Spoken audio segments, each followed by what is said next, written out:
اگلے 24 سے 48 گھنٹے نہایت اہم ہیں کیونکہ ایران ایٹمی دھماکے کر سکتا ہے. یہ وہ خبریں ہیں جو پچھلے 24 گھنٹے سے سوشل میڈیا پر زیر گردش ہیں.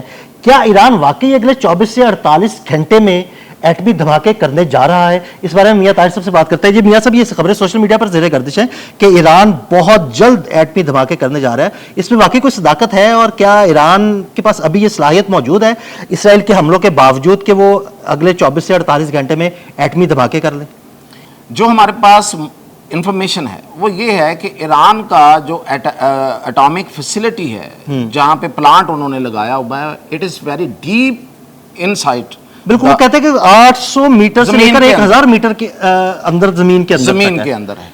تو اب تک کے جو حملے ہیں اسرائیل کے، اس میں کوئی سٹرکچر اگر ڈیمیج ہوا ہے تو وہ شاید اوپر کا سٹرکچر ڈیمیج ہوا ہے. اور ایک دوسری بات، اگر کسی آپ نیوکلر فیسلٹی کو نشانہ بناتے ہیں جہاں پہ یورینیم جو ہے وہ انرچ ہو رہی ہو، یورینیم افزودگی ہو رہی ہو، تو نیچرلی وہاں سے ریڈیشنز آنی چاہیے. وہ نہیں آئی. بالکل. تو اس کا مطلب یہ ہے کہ وہ فیسلٹی ابھی پوری طرح سے نشانہ نہیں بنی.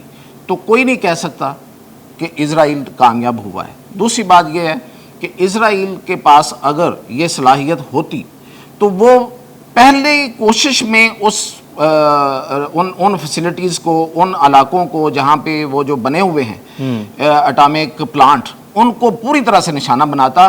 وہ نہیں بنا سکا ابھی تک ان کی طرف سے دعوے ہیں، کچھ نہیں کہا جا سکتا. ہاں، اب دوسری طرف آتے ہیں. ایران یہ کہتا ہے کہ وہ کر سکتا ہے، ذرائع سے خبریں آ رہی ہیں. تو ان کو تو میرے خیال میں پہلی رات ہی کر دینا چاہیے تھا. بالکل. تاکہ اسرائیل نے جیسے ہی حملہ کیا تھا وہ اپنا ایکسپیریمنٹ کرتے، دنیا کو بتا دیتے کہ بھئی اب آئیں. بالکل. تو وہ نہیں کیا. پچھلی رات کی امید تھی، یہ جو رات گزری ہے، کہ ایران جو ہے اس میں اپنا ایکسپیریمنٹ کر لے گا. نہیں کیا. اب وہ کب کریں گے؟ ان کے پاس ویپن ہے یا نہیں ہے، یہ ابھی تصدیق باقی ہے. لیکن اگر اس نے کرنا ہے تو اس کو کوئی دیر نہیں کرنی چاہیے، اس سے پہلے کہ نقصان زیادہ ہو. بالکل بالکل ٹھیک. کیونکہ وہاں پہ جو جاسوسی کا نیٹ ورک ہے وہ اتنا اسٹرانگ ہے، موساد کا اور را کا دونوں مل کے، کہ وہ کسی وقت جا کے ڈائنامائٹ کر سکتے ہیں. بالکل. اس سارے پلانٹ کو. تو اس لیے اگر ایسا نہیں ہے تو ان کو فوری طور پہ اس کا مظاہرہ کر دینا چاہیے اور تجربہ کر لینا چاہیے. ٹھیک ہے، بہت شکریہ میاں صاحب. جی بالکل مصدقہ اطلاعات تو نہیں، لیکن ہو سکتا ہے کہ اگر 24 سے 48 گھنٹے میں ایران ایٹمی دھماکے کر دے. میاں طاہر اور عدیل احمد کو اجازت دیجیے گا. اللہ حافظ.